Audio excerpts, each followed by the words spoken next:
सबसे पहले बात उस खबर की जिसकी आज देश भर में चर्चा होती रही। टीवी चैनलों से लेकर तमाम मीडिया प्लेटफॉर्म्स पर ये कयास लगाए जाते रहे कि मोदी मंत्रिमंडल विस्तार में किन किन चेहरों को जगह मिलेगी, किन किन मंत्रियों की छुट्टी होगी। सबसे पहले आपको बड़ी और कंफर्म खबर बता दें, कल शाम 6 बजे केंद्रीय मंत्रिमंडल का विस्तार होगा। अब आपको वो 6 नाम दिखाते हैं जिनकी जगह मोदी की नई टीम में करीब करीब पक्की बताई जा रही है।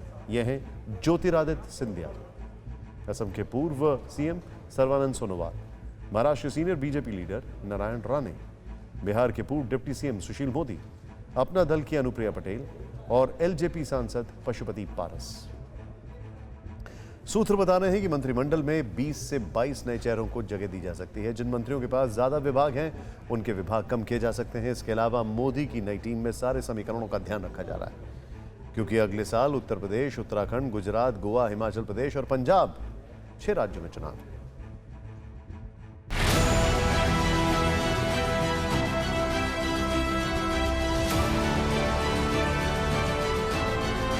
ज्योतिरादित्य सिंधिया, सर्बानंद सोनोवाल, नारायण राणे, ये वो नाम हैं जो मोदी 2.0 कैबिनेट विस्तार की हलचल के बीच आज दिल्ली पहुंचे। सबसे पहले असम के पूर्व सीएम सोनोवाल की फ्लाइट दिल्ली पहुंची। इसके बाद राज्यसभा सांसद नारायण राणे और फिर ज्योतिरादित्य सिंधिया दिल्ली पहुंचे।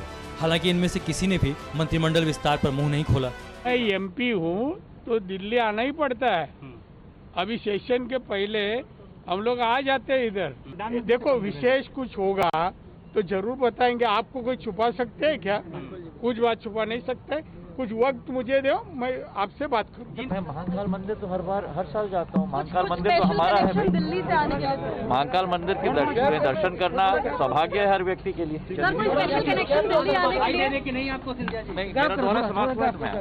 ये वो नेता हैं जो दिल्ली पहुंच चुके हैं। सूत्र बताते हैं कि इनके अलावा वरुण गांधी, रीता बहुगुणा जोशी और कौशाम्बी से सांसद विनोद सोनकर भी दिल्ली बुलाए गए हैं। हालांकि मोदी 2.0 कैबिनेट विस्तार को लेकर सबसे ज्यादा जिस नाम की चर्चा हो रही है वो ज्योतिरादित्य सिंधिया ही हैं, क्योंकि मध्य प्रदेश में कांग्रेस की सत्ता खिसकाने और बीजेपी सरकार बनवाने में इनकी अहम भूमिका रही है। इसलिए इनको रिवॉर्ड मिलना तय माना जा रहा है और कैबिनेट में इनकी जगह पक्की बताई जा रही है। इनके अलावा असम के पूर्व सीएम सर्बानंद सोनोवाल, जो बीजेपी के ट्राइबल फेस हैं, इन्हें केंद्र में जगह देकर एसटी कम्युनिटी में पॉजिटिव मैसेज देने की कोशिश की जाएगी। नारायण राणे, इनके केंद्रीय मंत्री बनने से सिंधु दुर्ग कोंकण क्षेत्र में बीजेपी की पकड़ को मजबूती मिलेगी, क्योंकि उस इलाके में राणे की मजबूत पकड़ मानी जाती है। राणे महाराष्ट्र के मुख्यमंत्री भी रह चुके हैं और इन्हें शासन का लंबा अनुभव रहा है। इनके अलावा भूपेंद्र यादव, संगठन में इनका लंबा अनुभव रहा है। बिहार और गुजरात के पार्टी प्रभारी के तौर पर सफलता हासिल की। बिहार और गुजरात में बतौर प्रभारी पार्टी को सफलता दिलाई। इनके मंत्री बनने से यादव कम्युनिटी को बीजेपी की तरफ खींचने में सफलता मिल सकती है। अब जानिए कि कैबिनेट विस्तार में बिहार से किस किस को जगह मिल सकती है। इनमें पहला नाम है पशुपति पारस, जिन्होंने हाल ही में भतीजे चिराग को पार्टी से साइडलाइन कर दिया और अब मंत्री बनने के लिए नया कुर्ता सिलवा रहे हैं। पशुपति पारस को एलजेपी कोटे से मंत्री बनाया जा सकता है। कैबिनेट में इनको जगह मिलने से बिहार और उत्तर भारत में पासवान कम्युनिटी को लुभाया जा सकता है। हालांकि चिराग पासवान ने इस बाबत प्रधानमंत्री को चिट्ठी लिखी है और अनुरोध किया है कि पशुपति पारस को एलजेपी कोटे से मंत्री नहीं बनाया जाए। अगर उन्हें इस कोटे से मंत्री बनाया गया तो वो कोर्ट चले जाएंगे। पशुपति पारस के अलावा सुशील मोदी भी मंत्रिमंडल में जगह पाने की रेस में हैं। बताया जा रहा है कि इन्हें सम्मानजनक जगह देने के लिए कैबिनेट में जगह दी जाएगी और बिहार बीजेपी में इनके लंबे अनुभव का फायदा लिया जाएगा। इसके अलावा इनको मंत्री बनाकर मुख्यमंत्री नीतीश कुमार को भी खुश करने की कोशिश हो सकती है। जेडीयू कोटे से सबसे आगे नाम चल रहा है राष्ट्रीय अध्यक्ष आरसीपी सिंह का। मुंगेर से जेडीयू अध्यक्ष राजीव रंजन सिंह उर्फ ललन सिंह के नाम की भी चर्चा हो रही है। हालांकि मोदी मंत्रिमंडल विस्तार में जेडीयू 4 मंत्री पद की मांग कर रही थी। उसका तर्क था कि बीजेपी के बिहार से 17 एमपी हैं तो उनको 5 मंत्री पद मिले हैं। वैसे में जेडीयू के 16 एमपी हैं तो उनको 4 मंत्री पद क्यों न मिले।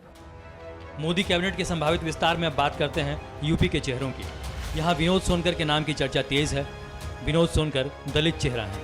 उत्तर प्रदेश में महत्वपूर्ण पिछड़ा वर्ग खटीक समाज में अच्छी पैठ रखते हैं। इनके अलावा यूपी बीजेपी अध्यक्ष स्वतंत्र देव सिंह भी इस रेस में बताए जा रहे हैं। यूपी चुनाव को देखते हुए प्रदेश के ब्राह्मणों को साधने की चुनौती भी बीजेपी के सामने है। ऐसे में 2 ब्राह्मण चेहरे को जगह दी जा सकती है। इनमें जिन नामों की चर्चा चल रही है वो हैं रमापति राम त्रिपाठी, रीता बहुगुणा जोशी और सीमा द्विवेदी। ओबीसी चेहरे के तौर पर अपना दल की अनुप्रिया पटेल का नाम सबसे आगे है। अनुप्रिया पटेल पिछले महीने दिल्ली में गृहमंत्री अमित शाह से भी मिली थी।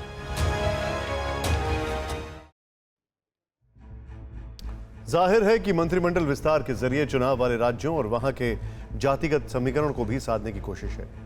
नजर 2014 लोकसभा चुनाव पर भी है, इसलिए मंडल और कमंडल में तालमेल बिठाने की कवायद भी है। हमने की गलती फिर एक बार, कोरोना ने किया दोबारा प्रहार। मास्क, 2 गज दूरी, करें अपनी सुरक्षा खुद। कोरोना टीका हम सबको लगाना है, मिलकर साथ समझदारी से कोरोना को हराना है।